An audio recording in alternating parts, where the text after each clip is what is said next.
Isn't it funny? GoodNotes has released an update like the one in Notability a few days after Notability released theirs.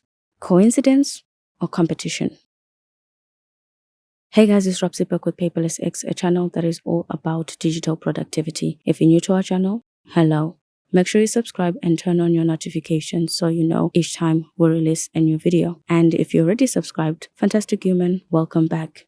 If you're interested in desktop applications, make sure you subscribe to our PC channel after this video. In GoodNotes 5.7, our developers have introduced elements. We now have a new icon on the toolbar. We now have sticky notes, and we've wanted this for a long time. The application has very basic ones, which might not be exciting, but you can edit them.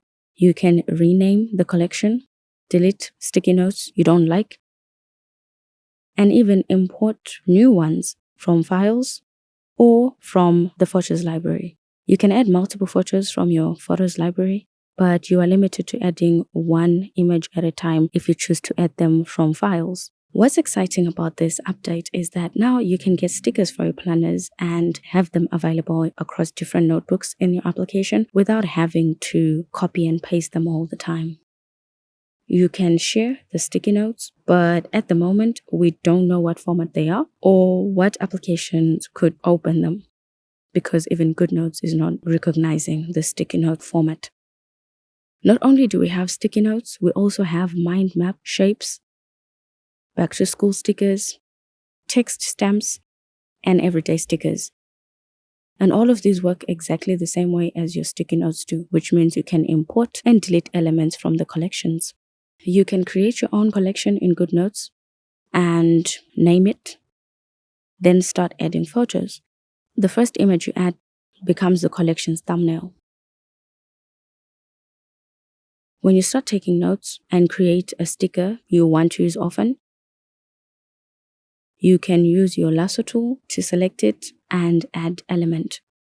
The application then asks you to choose the collection you want to add your sticker to. Every new element you create in GoodNotes goes to the right collection, which means your stickers are more useful because they're organized and you don't have to waste time organizing them later.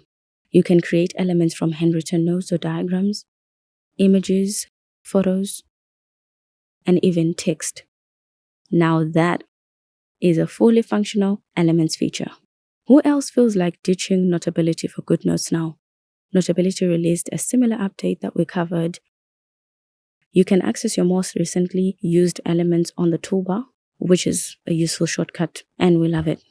Deleting your collections is also very simple.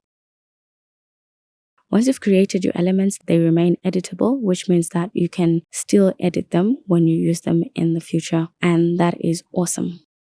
This update was certainly worth waiting for. The only problem we've found so far with our sticky notes is that the writing you add to your stickers does not stick. That means you can still separate your sticky notes from your handwritten notes. It's great that we can do that, but not so great. It would be better if we could write notes that stick to sticky notes and not have to worry about moving everything at once with the selection tool. To celebrate the launch of GoodNotes 5.7, we are running a giveaway for 5 lucky winners. To stand a chance to win, you must be subscribed to this channel, of course, but more importantly, leave a comment in the comment section down below telling us how you would use this new elements feature in GoodNotes. We will be announcing the 5 lucky winners at the end of 2 weeks. Don't forget to check out our channel for PC app reviews after this video. We hope you guys liked it. Give it a thumbs up if you did. Thank you. Fantastic human for watching. See you in the next video.